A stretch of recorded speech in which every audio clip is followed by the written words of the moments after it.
Those 2026 races are already taking shape. Candidates are jumping into those big races early with the election still more than a year away. But it's not just about who's running. KCCI's chief political reporter Amanda Rooker joins us in the studio tonight with why political experts say each move could change Iowa's political landscape. Amanda? Well, Ben and Stacey, it may seem early for candidates to be announcing 16 months before the election, but political experts say there is strategy behind every move.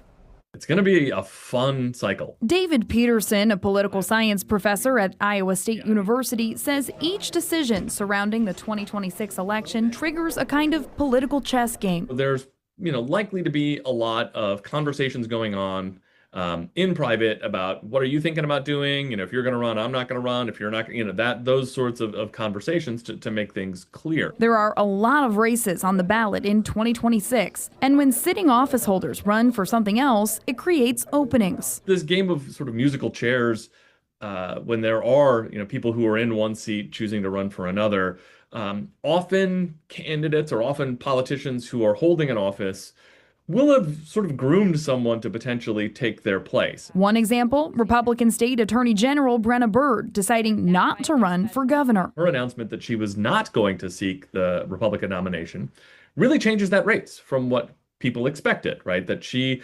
that would have opened up the AG race for the Republicans, but it would have meant a much, much more competitive primary. And on the Democratic side, Rob Sand is running for governor, leaving his post as state auditor. It's one Republicans hope to flip. A lot of folks aren't going to know a whole lot about that race.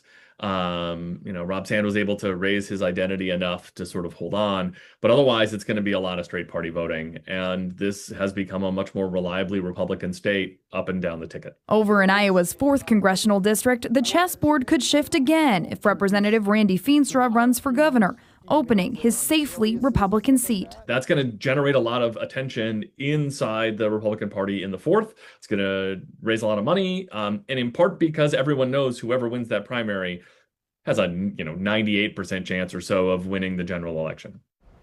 Now, political experts like Professor Peterson say they're also keeping an eye on whether Senator Joanie Ernst runs for re-election. Peterson says if she decides to step aside, that could create competitive primaries on both sides of the aisle, pushing both parties to recalculate their moves. Ben? Yeah, that could be a big domino there. Amanda, thanks for keeping track of all of this. And KCCI, of course, is following the candidates and the races that can impact you. You can follow our coverage of all of this leading up to Election Day on our website and mobile app.